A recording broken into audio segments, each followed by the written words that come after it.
Well, Trump shows profound signs of mental instability right now. They can't hide Trump because in the middle of the night, he starts posting on his Truth Social. These seem to be unfiltered. They are not put on by staff. They are put on by Donald Trump, the one and only. And they are irrational. And they are a sign of some kind of serious mental problems. This is being widely talked about in the last few days in Washington right now. So this is not me piping off. This is something that has become the common currency in Washington as well. None of it looks like normal government at the moment. The saddest part for me is that even if everything else were true about what I have just said, and I'm not sure, but that's how it looks, we would normally have members of Congress taking some action in this context. It's their constitutional obligation. It's their assignment under the Constitution, war and peace, and they're not acting because it's the party in charge, because Trump is even more dangerous to Republicans than he is to Democrats, because with Republicans, he can wipe out his own partisans more easily than he can the opponents. And so they are paralyzed and terrified and repeatedly vote not to say anything about anything. We don't want to be bothered. Leave us alone. We just want to hold our jobs. So they duck their heads, take no responsibility, and we're off to the races, as it were.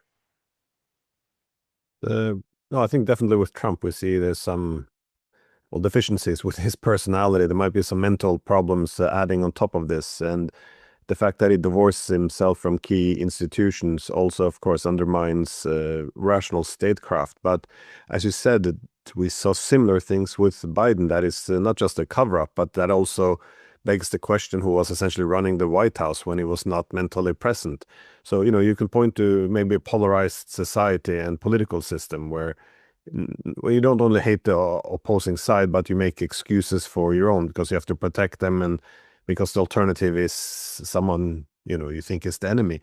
But I knew, by the way, during the Biden period, since it was more typically my former colleagues or friends that were in the administration, I knew that even the most senior people in the administration barely saw the President of the United States.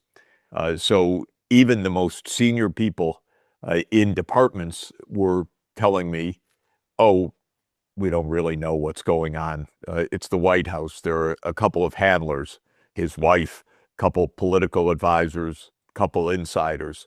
That's how the administration was run.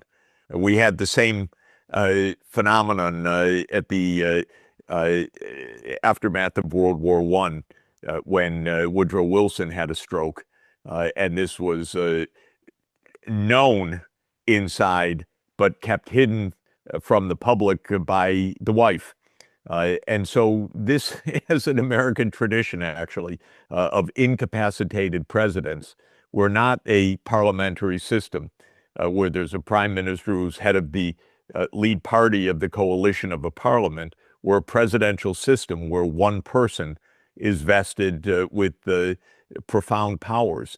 And when that one person is incapacitated, the first instinct of the powerful around that person, whether it's the wife or somebody else, is to hold on to the power and hide the fact of the incapacity. And I think that there is a reasonable chance that this is what's happening right now. But it just seems the problem is wider because, just very briefly, that is under the policies against China, the intelligence suggested that if we just cut them off semiconductors, the economy will begin to falter. We saw the Europeans; they were shocked that that China would respond to sanctions because they assumed that China would think the discipline would be legitimate. We saw the same with the Russians. The assumption everyone bought into that it was unprovoked, even though all evidence suggested otherwise. We assumed that they would be beaten on the battlefield, that they had a hopeless economy that would collapse within a week. They would be isolated internationally. All these things which were very easy to realize were not true.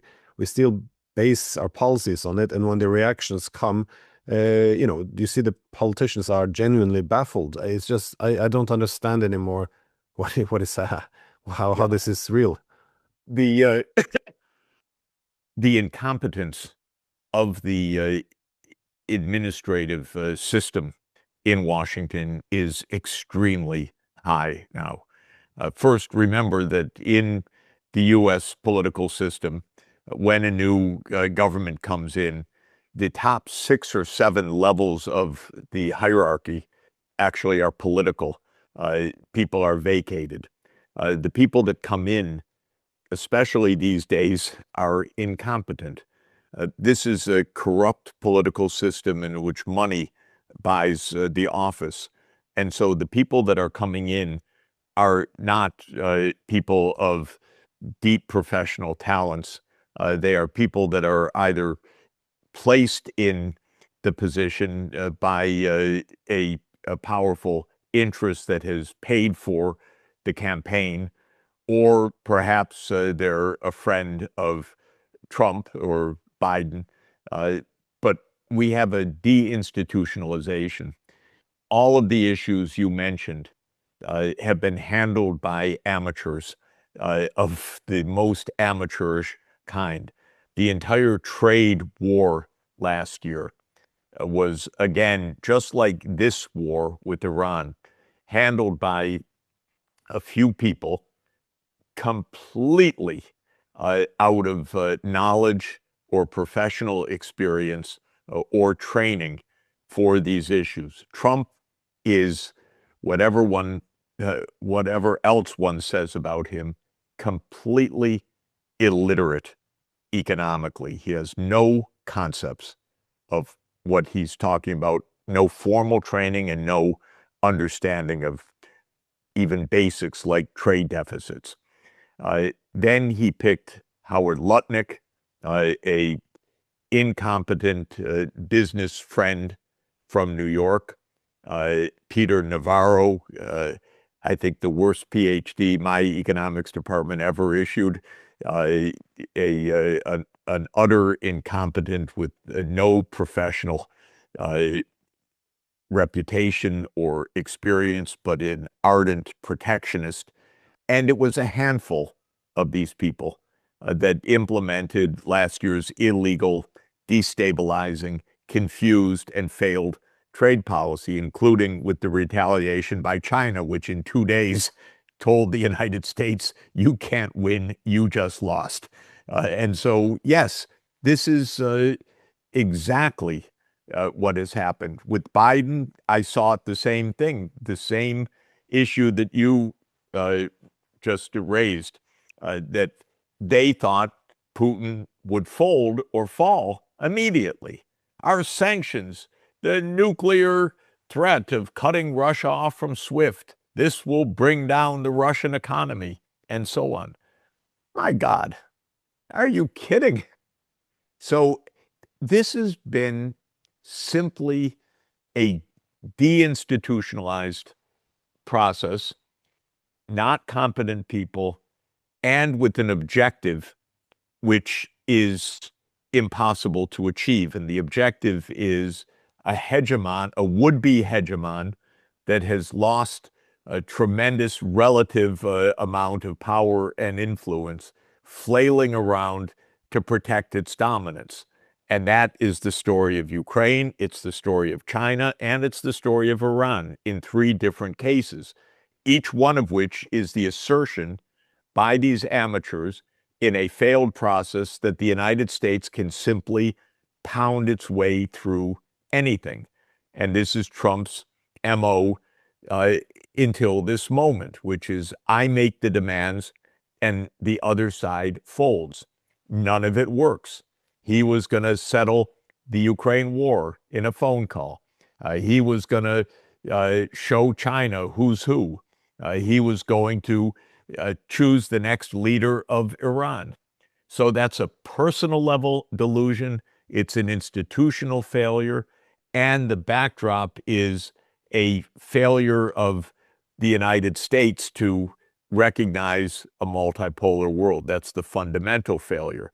Because if there was the overarching idea, hey, we have to deal with other people, we have to deal with other governments, you'd have already a different kind of response. But the basic point is we don't have to deal with anybody. We're the United States of America. We have the most powerful military in the history of the world. We can do what we want. They'll fold. I demand 100%, not 95%. All of the backdrop thinking comes from the broader structural factor of a decline of U.S. relative power. But then it runs through this collapse of our governmental processes, the corruption of Washington politics, and at this point, the personalization of decision-making. Well, through history, one often sees that large empires, they often build these complex bureaucracies. And when they come in decline, you see this bureaucracy becoming slow, corrupt, and also very hesitant or resistant to reform.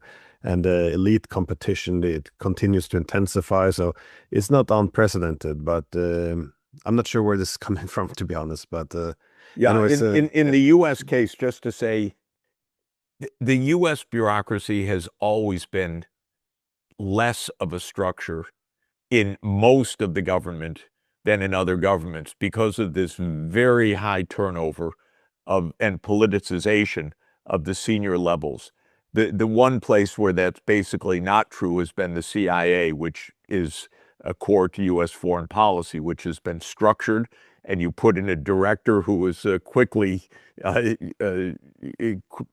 owned by the rest of the organization. So the deep state has been there. But for what's happening now, it's people like Hegseth or Lutnick or Trump really making decisions.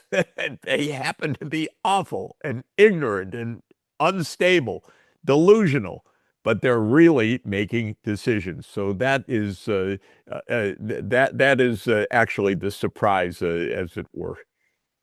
播报新闻是我的日常，必须时刻保持妆容和皮肤的最佳状态。当来到人生中最重要的时刻，也是 KS 逆时奇迹帮助我轻松驾驭，闪闪发光。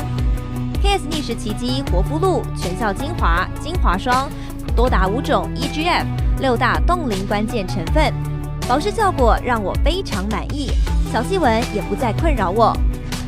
我就是我自己的最佳女主角。KS 让我从容自信，光彩动人。我是我人生中的大女主，我的最爱我做主。KS 逆时奇迹系列热卖中，下单请上快点购，透过中天新闻网 App 下单立减50，或输入 CTI 推荐码有额外折扣。